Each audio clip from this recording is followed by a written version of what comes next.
네, 안녕하십니까. 이번에 2022학년도 대학수학능력시험 9월 모의평가 사회탐구 영역에서 동아시아사를 한번 해설해 보도록 하겠습니다. 1번 문제를 보면은 지금 보면 항어강 화류 지역이라 적혀 있고 이 문화는 양서 문화와 함께 룽산 문화로 발전해 나갔다 라고 적혀 있으니까 이 지역은 항아강 하류 쪽 지역에 있었던 다원코우 문화 말하는 거죠. 다원코우 문화에서 가장 적절한 곳은 무엇이냐라고 찾는 건데 일본 같은 경우에는 조몬독이니까 일본이고 이거 같은 경우에는 이제 얼리토 문화와 관련된 내용이죠. 그러니까 아니고 얼리토 문화가 아니라 이제 2번이 이제 착각했네. 2번이 이제 다운코우 문화와 관련된 내용이죠. 그 정답은 2번이고 3번 같은 경우 허무도 문화니까 아니고 4번은 이제 홍산 문화니까 아니고 5번 같은 경우에는 빗살무늬 톡이니까 정답은 2번. 2번 문제를 보면은 진을 건국한 무제가 승한 후 능묘의 흙이 마르기도 전에 변란이 계속되었다. 갈족이라는 흉노 이제 갈노라는 갈족이라는 하나 이제 고랑캐가 쳐들어왔다는 사실과 흉노가 진의 수도인 장안을 지금 함락시켰다라는 내용이 적혀 있죠. 이거 같은 경우에는 5호였던 흉노, 갈, 저강, 선비 족들이 내려와서 5호가 16개 국가를 만든 5호 16국가 관련된 내용이니까 정답은 1번이 되는 거죠. 자, 3번. 밑줄친 국가에 대한 설명 옳은 것은 지금 보면은 홍인 7년 식부성에서 라는 적혀 있고 식부성이라는 내용이 적혀 있고 태정 대신이라는 말이 적혀 있습니다. 그래서 자 대신 적혀 있고 이 힌트를 봤을 때 이 국가는 일본이란 걸 알 수 있죠. 일본과 관련된 설명을 옳은 것은 제사를 담당했던 신기관이 있었죠. 그래서 요즘에는 원래 제가 이제 옛날에 동아시아를 풀 때는 어떤 당나라와 관련된 관제라든가 아니면 발해와 관련된 관제가 보통 많이 나왔는데 보니까 일본에 관련된 내용들이 많이 나오더라고요. 그래서 이간 팔성제가 어떻게 구성되어 있고 그 구성되어 있는 이름까지도 전부 다 외워두시는 게 좋을 것 같습니다. 주장관 같은 경우에는 발해니까 아니고 외교를 관장하는 예부는 삼성 육부제를 이제 실시했었던 발해와 관련된 내용이고 발해가 아니라 당나라와 관련된 내용이고 유목민을 통치하는 북명관제를 운영하였다. 이거는 요나라 이제 한마디로 거란족 말하는 거죠. 그다음에 군사 행정 단위로 1500호제는 몽골이니까 정답 1번. 자, 4번 보면은 지금 전국 이래 70년 가까이 종실의 여인을 선우의 배필로 보내고 비단 등도 후하게 보내주었지만 저들은 약조를 어기고 끊임없이 침략하고 있다. 라고 적혀있죠. 지금 계속적으로 흉노족이 쳐들어오고 있고 대월지에 누굴 보냈다? 파견한 사신으로부터 아직 소신이 이제 하마 장관을 보냈다는 내용이죠. 그 대월제 장관을 보냈으니까 이 집은 당연히 한무제와 관련된 내용이니 정답은 남비엣을 멸망시켰다. 기원전 111년경에 이제 찌우드가 건국했었던 남비엣을 멸망시켰죠. 그 뒤에 이제 기원전 108년경에 이제 고조선이 멸망했고 분석행류는 진시황제, 팔조법은 고조선과 관련된 내용이고 자연왕과 우연왕이 흉노, 평성에서 백등산 전투에서 패배했다. 이건 항고조와 관련된 내용이니까 아니죠. 정답 3번. 가나 봅시다. 지금 둔항에 발견된 대승무량 수종요경이라는 불경으로 땡땡의 고유 문자로 작성되었다. 자, 이거 가지고는 솔직히 잘 모르겠습니다. 근데 송첸칸포라는 내용이 적혀 있죠. 그리고 송첸칸포는 땡땡의 문성공주가 건의했다. 자, 송첸칸포 나온 순간 가는 토본 말하는 거고 나 같은 경우에는 당나라와 관련된 내용입니다. 자, 근데 솔직히 뭐 가가 토본이라는 건 몰라도 뭐 미구루인지 뭐 토본인지 정확히 뭔지 몰라도 문성공주를 보냈으니까 나만큼은 당나라는 걸 알죠. 그리고 당나라가 이제 문성공주나 뭐 여러 가지 이제 의성공주라든가 이런 공주를 줬다는 것 자체가 북방에 있던 이제 오랑캐들에게 줬던 내용인 건 아니까 그러면은 대충 가가 뭐 북방 민족 중에 북방에 있었던 한 유목 민족 중에 하나겠구나라고 생각하셔도 문제 푸는 데는 크게 지장은 없습니다. 자, 가 1번부터 보면은 신라와 연합하여 백제를 밀망한 국가는 당나라죠. 그러니까 아니고 자, 왜의 노국왕에게 금인을 화사한 것은 후한이 있었던 강무지니까 아니죠. 베트남 북부에서 안남 도읍을 설치한 것은 당나라니까 정답은 3번. 그렇기 때문에 나가 정확하게 어떤 국가인지만 알아도 5번 문제는 쉽게 풀 수 있습니다. 정하의 함대를 파견하여 조공국을 확대했다는 영락제, 명나라의 영락제니가 아니고 가나, 시박사를 두어 해상무역을 관장하였다. 이것은 이제 송나라 때라든가 당나라, 그 다음에 원나라 때까지 쭉 가는 거죠. 그러니까 정답은 3번이 되는 거고, 교사의 질문에 대한 학생의 답변으로 가장 적절한 것은 제가 봐서 6번이 제일 어려운 문제일 것 같은데, 짙은 음영으로 표시된 이 부분은 체주를 함락한 뒤 이 군주가 통치하에 두었던 영령이다. 이 군주의 제기간에 펼친 다른 정복 활동에 대해 말해볼까요? 라고 적혀 있습니다. 얼핏 보면 약간 헷갈릴 수가 있는 내용인데, 이만으로 갔으니까 일단 이쪽 지역은 남송인 걸 알 수 있고, 북쪽 지역이 그러면 금나라이냐 아니면 몽골이냐, 여기서부터 이제 좀 생각을 하셔야 합니다. 근데 체주라는 지역을 이제 함락했다는 내용도 알고 있고, 지금 지역상 지금 색칠되어 있는 내용을 보니까 이쪽 지역이 원래 금나라였었죠. 근데 금나라가 여기까지는 영토를 완전히 확장한 게 아니었거든요. 아시다시피. 그리고 금나라가 이쪽 지역까지 모은 것도 아니었었고, 그거 봤을 때도 여기가 몽골이라는 것까지는 압니다. 자, 그러면 몽골인 건 알겠는데 지금 몽골이 금나라를 완전히 정복한 때인 걸 알 수 있습니다. 자, 금나라가 망한 게 1234년경이거든요. 그러면은 제가 지금 알고 있는 이제 몽골의 칸 중에 징기스칸이 있고 쿠빌라이 카이가 있고 뭐 몽케칸이라든가 우구데이 칸 등등등이 있습니다. 근데 우리가 대표적으로 알고 있는 칸은 징기스칸과 쿠빌라이 칸이죠. 보통 문제가 나오면 쿠빌라이 카이는 많이 나오는데 지금 쿠빌라이 칸 같은 경우에는 사실상 1270년대부터 해가지고 약간 활약을 했던 칸이거든요. 근데 금나라 망한 것은 1234년경이니까 쿠빌라이 칸은 아니구나라는 걸 알 수 있습니다. 그러면 이걸 대충 알고 지금 문제로 들어가게 되면은, 자, 물라카를 점령했다라는 내용이 적혀 있으니까 포르투갈이니까 아니죠. 거란을 정복했다. 거란 정복한 것은 이제 송나라와 이제 금나라니까 아니고, 이제 일본 침공을 당행했다. 자, 여기서 헷갈릴 수가 있죠. 근데 일본 침공을 당행하는 게 1274년, 1281년대 쿠빌라이 칸이죠. 쿠빌라이 칸이 제가 아니라 했기 때문에 정답은 3번이 아니고, 고려로 원정군을 파견했던 게 딱 이 시기거든요. 정확하게 이 시기의 칸이 누구였냐면 우구데이 칸입니다. 우구데이 칸이 고려로 원정군을 파견했기 때문에 정답 같은 경우에 4번이 되는 겁니다. 서하를 이제 공격하여 굴복시킨 것은 이제 징기스칸 때니까 아니죠. 그래서 이 문제 같은 경우에는 이제 칸 중에서 징기스칸이냐, 우데이 칸이냐, 몽게 칸이냐, 쿠빌라이 칸이냐를 이제 정확히 구분을 하셔야 합니다. 알다시피 우구데이 칸 때 금나라를 멸망시켰죠. 그다음에 그러니까 이게 순서대로 이렇게 되면 이렇게 되는 겁니다. 징기스칸이 서하와 이제 대식국을 사실상 이제 멸망시키게 되고, 대식국이 아니라 호라즘을 멸망시키게 되는 거죠. 멸망시키고 난 다음에 사실상 이제 금나라까지 넘보긴 했었습니다. 근데 금나라까지 넘보기 전에 징기스칸이 사실상 사망하게 되거든요. 그 뒤를 이은 게 우구데이 칸입니다. 그래서 우구데이 칸이 금나라를 멸망시키고 송나라까지 좀 손 보려고 했는데 사실상 또 사망하게 되는 거죠. 그 뒤에 이제 사실상 이제 쿠빌라이 칸이 등장해서 이제 사실상 이제 남성을 멸망시키게 되는 거죠. 1279년경에 사실상 그런 식으로 이제 순서가 간다고 생각하시면 됩니다. 이제 그전 선대왕이 하려고 했던 거를 그 다음 칸이 이제 성공을 하고, 그전 했던 것을 다시 다음 칸이 또 성공하게 되는 거고, 이런 식으로 순서가 가는 거기 때문에 그걸 잘 유념하셔서 문제를 보면 될 것 같습니다. 특히 이제 몽케칸 같은 경우에는 동아시아사보다는 아마 세계사 쪽에 많이 등장할 가능성이 큽니다. 아바스 왕조를 멸망시킨 게 몽케칸이기 때문에 그런 걸 이제 유념하셔서 보시면 될 것 같습니다. 7번 보면은 이제 개혁을 추진한 시기에 이제 동아시아에 있었던 사실로 옳은 것은, 지금 보면은 만력제라고 적혀 있고 10년 뒤 발발한 임진왜란 등으로 재정 상황이 악화됐다. 이 개혁 같은 경우에는 아마 못해서 16세기 말이라는 걸 알 수 있죠. 정확하게는 이 인물은 장거정을 말하는 겁니다. 장거정이 한참 이제 활약을 했던 그 시기가 16세기 말이죠.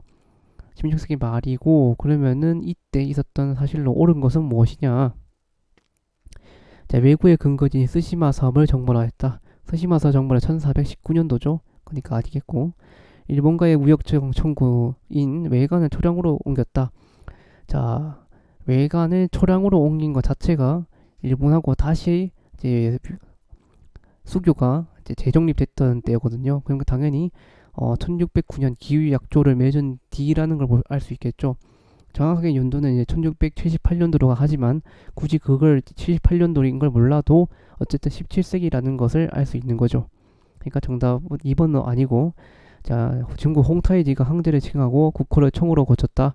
1636년대에 대청으로 국호를 바꾸고 그 다음에 1736년 병자호론을 일으키게 된 거죠. 이거 아니고, 자, 센고쿠 다이모들이 조총을 활용하여 각축을 벌였다. 조총을 사실상 이제 받아들인 게 1536년경이라 알고 있거든요. 40년 연도인가 해가지고 어쨌든 16세기 초반 때, 초반에서 중반 때 포르투갈로부터 조총을 받게 되고 그 뒤로부터 계속적으로 싸우게 되죠. 그때가 한마디로 말해서 전국 시대를 말하는 건데, 전국 시대가 사실상 1590년대까지 갔으니까 90년까지 갔으니까 정답은 4번이 되는 거죠. 자, 베트남 떠능다오의 차력으로 몽골군의 치비를 격퇴한 것은 13세기 때죠. 아니겠죠. 정답은 4번. 자, 8번 보면은 가 유학 사상에 대한 설명으로 옳은 것은, 자, 이 자료 굳이 이걸 읽지 않더라도 지금 이 내용만 보면은 마음이 곧 원리다라는 게 심증리와 관련된 내용이 적혀 있고, 정제도의 강학파가 영향을 받았던 게 양명학이죠. 그러니까 하 같은 경우 양명학과 관련된 내용으로 옳은 것은, 자, 사서 집주의 편찬을 집재성하였다. 이건 성리학이고, 해체 신선은 난하가 관련 내용이죠.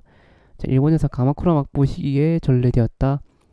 자, 가마쿠라 막부 때 전래된 게 아니라 에도 막부 때니까 아니겠고, 지행합의를 중시하는 왕수인에 의해 확립되었다. 그쵸? 정답은 4번이 되는 겁니다. 공자와 맹자 시대에 유학으로 복귀할 것을 조정하였다. 옛날 때 있었던 고학, 이것도 사실상 이제 에도 막부 말기, 조선 후기, 청나라 때 시키니까 적절하지 않겠죠? 정답 4번. 자, 가국가 시기에 동아시아 문화에 대한 설명으로 옳은 것은, 자, 보면은 사고존서가 편찬된 시기가 청나라 때인데, 청나라 시기에 동아시아 문화에 대한 설명으로 옳지 않은 것은, 자, 민하, 판소리, 경극, 우키요에 전부 다 조선 후기, 일본에 있었던 에도막부 후기, 그리고 이제 경극 같은 경우에 청나라 때니까, 자, 1번, 2번, 3번, 4번이 아닌 정답 5번이 되는 거죠. 도다이사 창건 같은 경우에는 8세기경이기 때문에 5번이 됩니다. 10번, 이제 이 도시는 미일수 통상조약이 명시된 가나가와 대신 개항한 곳이다 라고 적혀있죠. 자, 미일수 통상조약이니까 여러 도시가 있겠죠. 그래서 미일 하친 조약만 따지자면은 이제 그쪽 지역 갑자기 기억이 안 나네요. 시모다 하코다테 뭐 그쪽 지역을 말할 텐데, 뭐 아마 미소 통상 조약을 말하는 거니까, 아니면 고베라든가 효고라든가 아니면은 뭐 여러 가지 요코하마가 될 수도 있겠고, 뭐 그런 항구주 중에 하나겠죠. 근데 밑에 쭉 보면은 이와쿠라 사절단의 출항지라 적혀 있고, 일본 최초의 일간지라 적혀 있고, 그 다음에 일본 최대의 무역항으로 급성장하였다. 그러니까 제가 아까 말했다시피 이 도시 같은 경우에는 요코하마가 되는 거죠. 요코하마 관련된 내용으로 옳은 것은, 1번 보면은 공행이 설치된 곳은 강저우고, 경사대학 등은 베이징이고, 그 다음에 아주하천에 있는 도쿄, 인공섬 대지마가 조성된 곳은 나가사키, 일본에 처음으로 철도가 개통된 곳은 요코하마죠. 1872년도에 도쿄와 이제 요코하마를 이은 철도가 개통된 거기 때문에 정답은 5번. 자, 11번 같은 경우에는 그들은 이번 전란에서 사로잡은 우리 백성들을 사고 팔기 위해 심양 성문 밖에 모아놓았다. 그 수가 수만 명인데 혈육이 상봉하여 부여졌고 울부짖으니 곡소리가 천지를 진동하였다 라는 적혀있죠. 이거 내용 봤을 때 솔직히 잘 모를 수도 있습니다. 심양이라는 것이 사실상 힌트가 될 수도 있지만, 밑에 보면은 소현세자가 나옵니다. 그쵸? 소현세자가 정확하게는 병자호란 이후에 이제 청나라의 이제 인질로 잡혀가게 되고, 거기서 아담 샬이라는 사람과 계속적으로 이제 교류를 맺게 되면서 서양 문물들을 사실상 많이 들어오게 되죠. 그런 내용들과 이제 복합적으로 봐야 하는 내용이기 때문에 이 전란 같은 경우에는 병자호란과 관련된 내용이죠. 병자호란과 관련된 설명으로 옳은 것은, 한인 무장 출신이 오삼계 등이 일으켰다라고는 3번은 아니죠.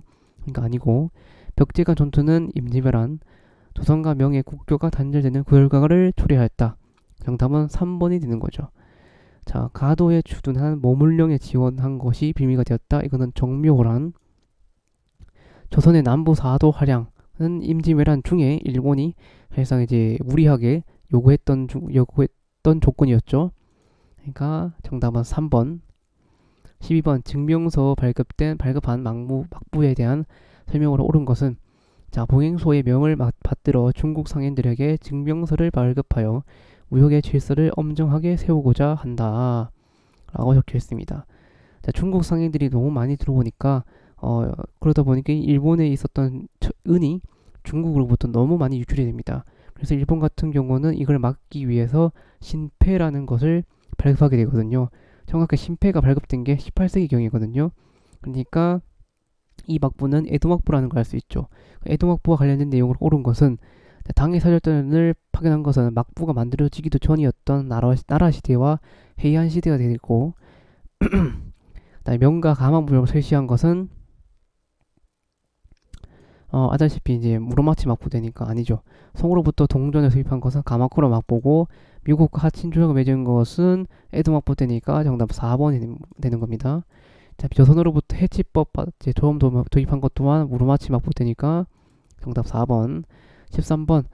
사실상 이 인물 봤을 때 장제스인가 바로 아실 것 같은데 어차피 사람 이거 그림 가지고만 알 수 없으니까 자, 가 가정에 있었던 사실로 옳은 것은 군벌이 지금 여러 군대로 계속 찢어진 상태로 있다는 걸 알 수 있고 강조우에서 군대를 일으키는 것은 나라를 구하고 인민을 위해서다 라고 적혀있고 나는 국민혁명군 총사령관으로서 땡땡을 게시하를 선언한다. 아무래도 북벌운동 말하는 겁니다. 장마라 장제스가 국민혁명군 총사령관이 되었고 강조로부터 시작을 해서 북벌운동을 쭉 시작하는 이제 모습을 보여주고 있는 내용이죠. 그게 북불운동이 언제냐? 1926년부터 해서 28년경이기 때문에 이 사이에 있었던 사실로 옳은 것은 중국 국민당이 조직된 것은 1919년도 5.4운동이 끝난 뒤에 이제 당이 만들어지게 된 겁니다. 1921년경에는 공산당이 만들어졌고 이 부분을 봤을 때 대한민국 임시정부 같은 경우에도 3.1운동이 끝나고 그 영향으로 이제 만들어진 것과 매우 유사한 걸 알 수 있죠. 루고차오 사건이 발생하였다. 루고차오 사건 같은 경우에도 1937년경에 있었던 사실이니까 아니죠. 제1차 국공합작이 결렬되었다. 제1차 국공합작 같은 경우에는 1924년경에 이제 결성이 돼서 결렬 같은 경우에는 27년도 4.12 쿠데타 사건으로 인해서 사실상 결렬이 났다 봐도 과언이 아니거든요. 그러니까 정답은 3번이 되는 거죠. 한중 민족 항일 대동맹 같은 경우에 1930년대 그러면서 이제 나타났던 게 이제 한국 이제 독립군이라든가 아니 조선혁명군과 관련된 내용이죠.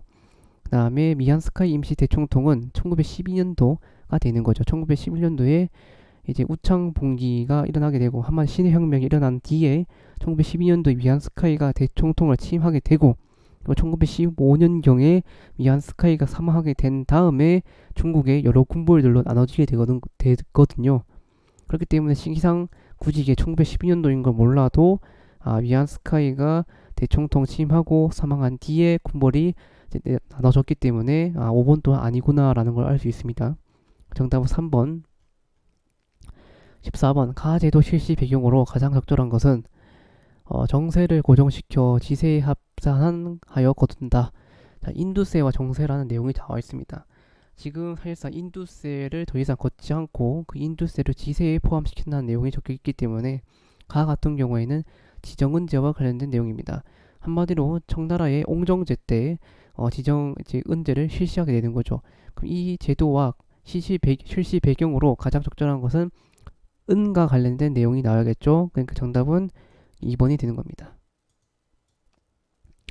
그러면 가 회의에 대한 설명을 옳은 것은 제1차 세계대전 이후 미국의 제안으로 개최된 땡땡에서 동아시아에서 열강 간의 이해관계와 그리고 핵심적 포인트 나왔죠. 해군 군비 축소가 나왔습니다. 자, 가 같은 경우에는 가가 뭐냐? 1921년부터 해서 22년경에 개최되었었던 워싱턴 회의 말하는 거죠. 이와 관련된 내용으로 옳은 것은 한국의 독립 약속은 카이로 회담과 관련된 내용이니까 아니고 외교관의 베이징 주재를 허용했다. 이거는 이제 제2차 아편 전쟁 이후 베이징 조약을 맺게 되면서 이제 허용되었으니까 아니고, HS 라인의 발표에 영향을 줬다. HS 라인 자체가 1950년경에 이제 발표된 거기 때문에 아니죠. 중국의 오사운동이 일어난 원인이 되는 것은 이제 워싱턴 회의가 아니라 벨사유 조약을 체결하는 그 과정 속에서 이제 하려고 했는데 오사운동으로 인해서 결국엔 실패로 끝났죠. 한동반도 이 건이 중국에 반환되는 결과를 낳았죠. 왜냐면은 이제 워싱턴 회의가 개최된 이유가 일본을 견제하기 위해서 워싱턴 회의를 실상 개최를 했습니다. 물론 해군 군비를 감축한다는 명분 하에 개최가 됐는데, 그래서 일본의 이권 어느 정도 좀 약화시키기 위해서 상동반도에 대한 이권을 되돌려주게 되는 거죠. 그 전에 사실상 1915년경에 21개조 약조를, 아니 21개조 요구를 이제 중국한테 이제 사실상 강제적으로 했다고 해야 할까요? 그래서 요구를 하게 되고 위안스카이가 그거를 체결하게 된 거죠. 그래서 산둥반도에 대한 권한이라든가 뭐 여러 가지 권한을 얻게 되었지만 이 워싱턴 회의를 통해서 다 토해내게 된 거죠. 하지만 물론 배상금을 받고 일본이 배상금을 받고 상동반도에 대한 이권에 중국이 반환했습니다. 정작 중국이 원했던 것은 상동반도의 이권뿐만 아니라 원했던 것은 무엇이냐면은 뭐 체위국 대우라든가 치위법권에 대한 폐지 그리고 간세와 관련된 내용이었거든요. 근데 설상 근데 정작 그런 것들은 사실상 되지 않았고 상동반도에 대한 이권만 되돌려받았다라는 정도만 아시면 될 것 같습니다. 16번 보면은 명정국시조라는 적혀 있는데 로 이웃운동은 본격화되었다. 그래서 이 내용 봤을 때 사실상 양부운동하고 헷갈릴 수가 있는데, 자 내용 보면은 강서제의 이제 내용이 이제 힌트가 있고, 그 다음에 일본과의 전쟁에서 패한 지 3년 후니까 1898년도인 걸 알 수 있으니 양무운동은 아니다라는 걸 알 수 있죠. 이 운동과 관련된 내용은 당연히 변법 저강 운동을 알 수 있습니다. 그뿐만 아니라 국회 개설, 헌법 제정이 나오니까 변법 저강 운동 말하는 거겠죠. 자, 갑심정변의 배경이 되었다. 갑심정변의 배경이 된 것은 사실상 이제 변법 저강 운동과 관련된 내용이 또 아니고, 사실상 갑심정변이 먼저 나왔기 때문에 배경이 될 수도 없겠죠. 금릉기지국의 설치의 계기가 되었다. 이거는 양모운동과 관련된 내용이니까 아니고, 자유민권운동 촉발하였다. 뭐 전혀 관련된 내용이 아니죠. 기후기국조서 반포된 것은 1895년경 제2차 갑오개혁 때 반포된 거니까 전혀 청나라하고 관련된 내용이 아닙니다.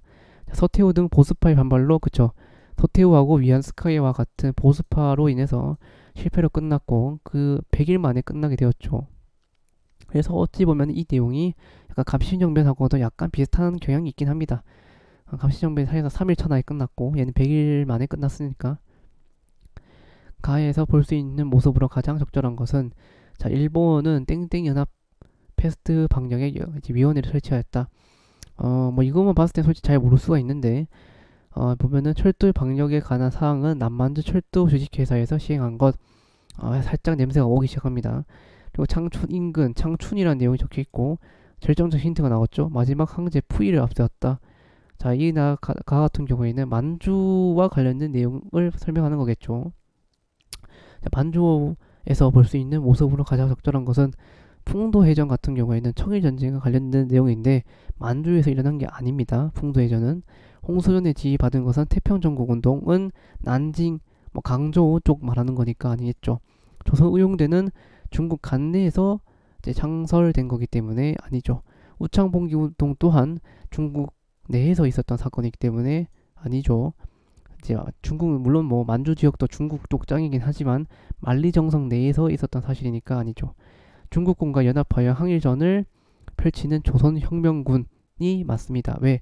조선혁명군과 한국 독립군 같은 경우에는 남만주와 북만주를 일대로 해서 계속적으로 항일전을 펼쳤으니까 정답은 5번이 되는 거죠.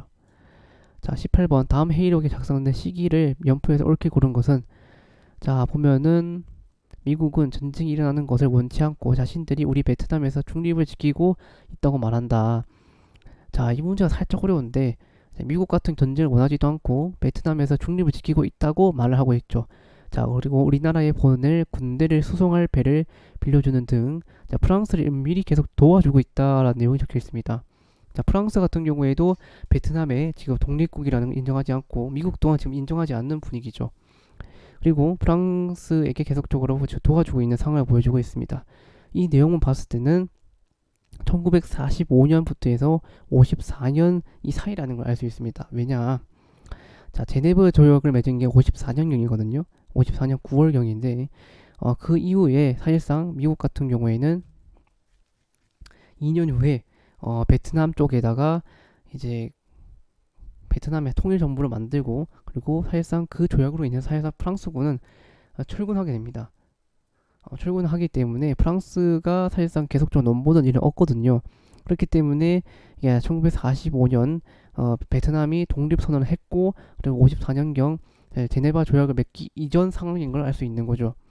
그리고 정확하게 힌트가 또 됐던 게 지금 베트남에 대해서 지금 미국이 중립을 지키고 있다라고 말을 하고 있죠. 근데 베트남 공화국이 만들어진 게 1955년경이거든요. 그리고 베트남 공화국이 만들어진 것 또한 미국에 의해서 만들어진 겁니다. 제네바 조약에서는 54년경에 제네바 조약을 맺고 2년 뒤에 이제 투표를 통해서 베트남의 통일 정부를 만들겠다고 미국이 그렇게 선서를 했는데 미국이 지멋대로 베트남 공화국을 만든 겁니다. 55년경에. 그렇기 때문에 이 말 또한 말이 안 되는 거죠. 그래서 정답 같은 경우에는 이제 나아가 되는 건데 제가 봤을 때 이게 2점짜리가 아니라 3점짜리인 것 같습니다. 약간 어렵습니다. 이 문제 같은 경우에는. 19번 부분은 가 조약에 대한 설명을 옳은 것은 지금 보면은 이제 세계 2차 대전에서 일본에 패하고 항복 문서를 설명했고 이 조약을 통해서 주권을 회복했다. 이 조약 뭐겠습니까? 샌프란시스코 조약 말하는 거죠. 샌프란시스코 강화 조약에 관련된 내용을 옳은 것은 자, 미일 군사 동맹 관계를 규정하였다. 샌프란시스코 강화 조약 안에 미일 군사 동맹 관계가 있는 게 아니라 샌프란시스코 강화 조약을 맺고 9월 8일경에 미일 군사 동맹이라는 조약을 맺게 된 거죠. 그래서 1번은 아니고 중화인민공화국 수립이 원인이 되었다. 1949년 10월 10일경에 중화인민공화국이 설립됐는데 전혀 관련된 내용이 아니죠. 신헌법 제정은 1946년경이기 때문에 아니고 6.25 전쟁 중에 체결된 거기 때문에 정답은 4번이 되는 거죠. 자, 도쿄 재판이 개최된 것 또한 1946년이기 때문에 아니고 20번 밑줄 채 10년 동안의 시기에 동아시아에 있었던 사실을 옳은 것은 봅시다. 지금 보니까 덩샤오핑이 테난먼 사건 이후에 경제성장 둔화되자 경제특구인 선전 등 남부 도시를 시찰하였다. 자, 테난먼 사건이 일어난 게 1989년이고 그 이후에 시찰을 했답니다. 자, 시찰 이후에 10년 동안 중국은 적극적인 시장 개방 조치의 지속적인 관세율 인하 정책을 펼쳐 연평균 10%의 전후에 고도 성장을 이루었다라고 적혀 있는데 그러면은 시찰 이후 10년 동안 중국과 관련된 내용이니까 이 내용 같은 경우에는 1990년대의 내용을 보고 있구나라는 걸 알 수 있습니다. 1990년대에 동아시아에 있었던 사실로 옳은 것은 자, 제1차 경제개발 5개년은 1960년대에 관련된 내용이죠. 그러니까 아니고 북한이 합의법 같은 경우에는 합의법은 1984년경이기 때문에 아니고 자, 인민공사를 전국적으로 조직한 것은 1950년대 사실상 대학집 운동과 관련된 내용이니까 아니죠. 주가와 부동산 가격 폭락으로 장기 불황이 빠졌다. 그렇죠. 1980년경 일본에서 버블 경제가 터지게 되고 그래서 1990년 이후에 버블 경제가 갑자기 딱 꺼지고 난 이후에 부동산 가격이라든가 장기적으로 불황이 이어지고 있죠. 지금 현재까지 사실상 이어졌다고 봐도 이제 무방합니다. 그래서 잃어버린 지금 10년, 20년째 하고 있는데 지금 사실상 90년대부터 해가지고 잃어버린 사실상 몇 년째입니까? 30년째라고 볼 수 있는 거죠. 4번인 거고 베트남 시장 경제를 요소한 도이모의 정책 또한 1980년대 후반 87년경을 보고 있는데 도이모의 정책 같은 경우에도 이렇게 공산국가에서 자유경제라든가 이런 관련된 정책이니까 어쨌든 80년대 후반이니 아니죠. 정답은 4번이 됩니다. 그래서 1번부터 해서 20번까지 쭉 문제 해설을 해봤는데 아까 봤었던 내용 중에 하나가 28번 관련된 문제 이 문제 빼고는 그렇게까지 어려운 문제가 있었다고는 이제 볼 수 없을 것 같습니다. 6번 문제도 약간 어렵죠. 6번하고 18번 문제 이 두 문제 빼고는 문제 다 무난무난했던 것 같다. 그래 이로써 이제 2022학년도 대학 수학능력시험 9월 동아시아사를 풀이를 마치도록 하겠습니다.